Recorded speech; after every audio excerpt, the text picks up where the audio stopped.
आप अंतर्दृष्टि से उन्हें हृदय में क्यों नहीं देखते? भगवान की लीला को कोई समझ नहीं पाता। संसार की कोई भी वस्तु ऐसी नहीं जो भगवान से अलग हो। नर उद्धव आपस में चर्चा करते हैं, सारी रात बीत गई, गोपियां सुबह जल्दी उठी, दीपक संजोकर विलोना करती हुई वे भगवान का गुणगान कर रही है। जब वे भगवान का गुणगान करती है तो दिशाओं के साथ अमंगल दूर हो जाते हैं। गोपियां भगवान को याद करते हुए कह रही है, मन कई जो रे सांभलियो करे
तृष्णाओं के अमंगल दूर हो जाते हैं।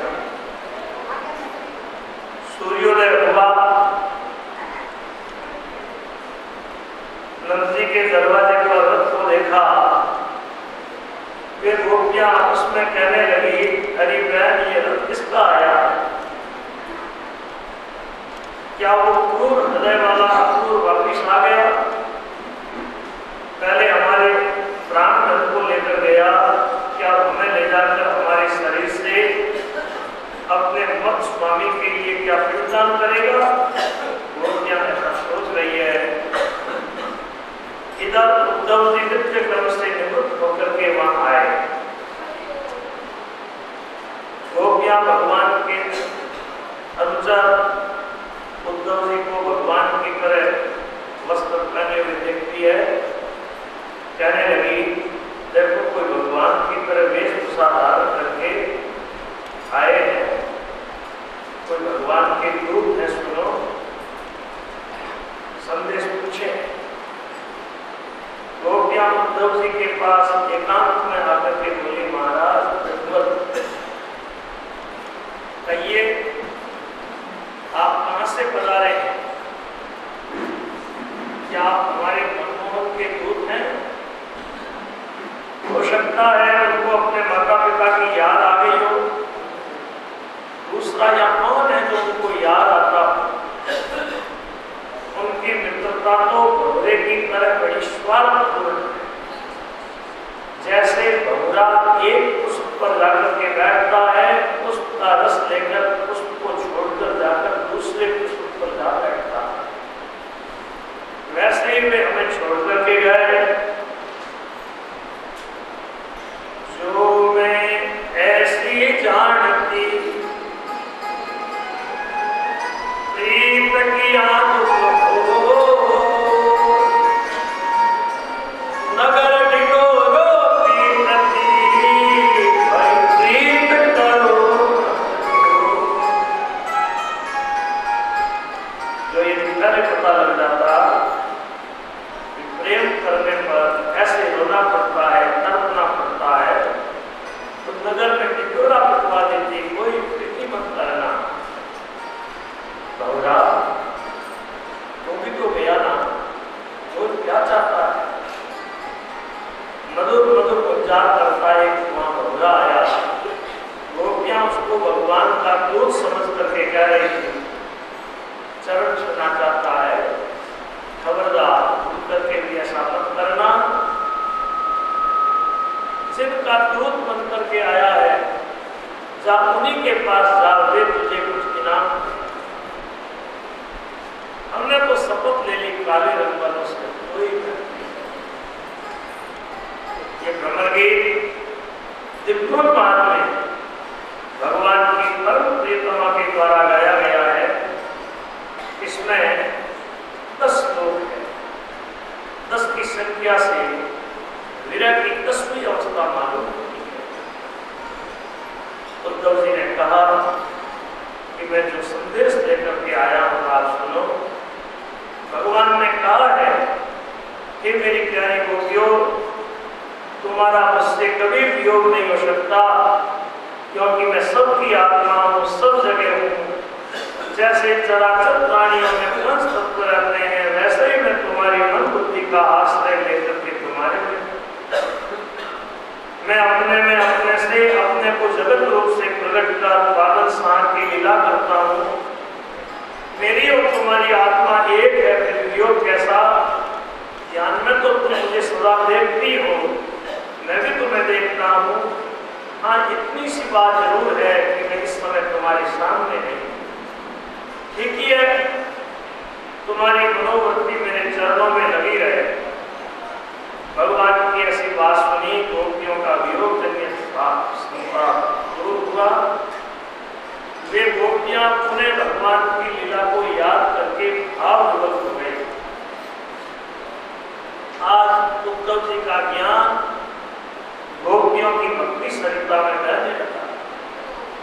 ज्ञान बजाई डुगडुगी, विरह बजायो ढोल,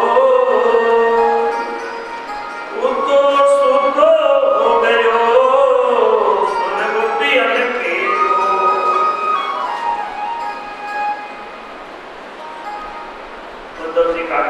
गोपियों की भक्ति सरिता में बह रहा है। उद्धव जी बोले, हे मेरे इष्ट देव, आप कृपा करो, वृंदावन के फूल को लता औषधि में मुझे भी कुछ बना लो। इन गोपियों की चंद मेरे माथे पर पड़ जाए। श्रुतियां आज तक आपको खोजती रही, आपको नहीं पा सकी। आपको तो गोपियों ने अपने प्रेम पास में बांध रखा है। धन्य है गोपियों का अद्भुत प्रेम। यदि इस संसार में गोपियां नहीं होती तो संसार को कौन बताता कि भगवान के चरणों का प्रेम क्या होगा। गोपियां परम साथी। मैं गोपियों की चरण को बार बार प्रणाम करता हूँ। उद्धव जी ने कहा, आप घबराए नहीं, मैं आपका संदेश भगवान को दे दूंगा। उद्धव जी रथारूढ़ होकर के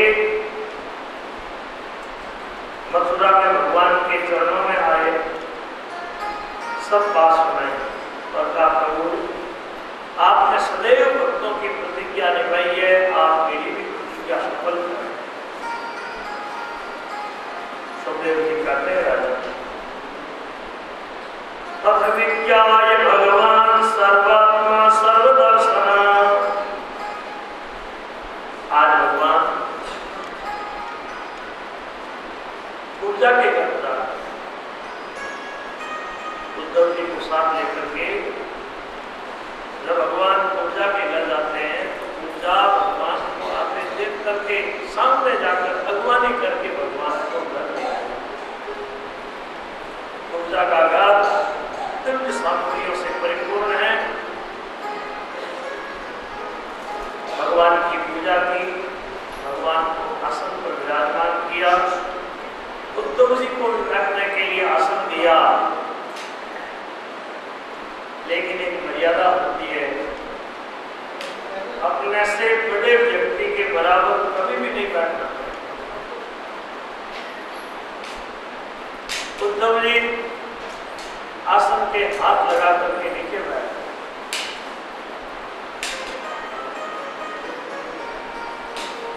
दोनों की आपस में ज्ञान चर्चा होती है। शाम का समय हुआ, भोजन प्रसाद करके आज के पूजा के लिए वो रात्रि देव रात्रि हुई। सुबह होते ही पूजा ने प्रार्थना की, प्रभु और यहाँ भगवान पूजा को यथेष्ट वरदान देकर के अपने स्थान पर आए। आज भगवान बलराम और उद्धव जी को साथ लेकर के अक्रूर जी के घर आए। अक्रूर जी भगवान को अपने घर में देख करके इतने प्रसन्न कहने लगे, प्रभु मेरा घर और कुल दोनों पवित्र हुआ, आपके चरण यहाँ पर है। मुझे अनंता ममता रूपी बेड़ी से मुक्त करें। भगवान बोले, आप तो हमारे चाचा हैं, हमें हित की बात बताने वाले हैं, हम तो आपके पोष्य बालक हैं। आप जैसे सत्पुरुष अपने दर्शन मात्र से जगत को पावन करते हैं,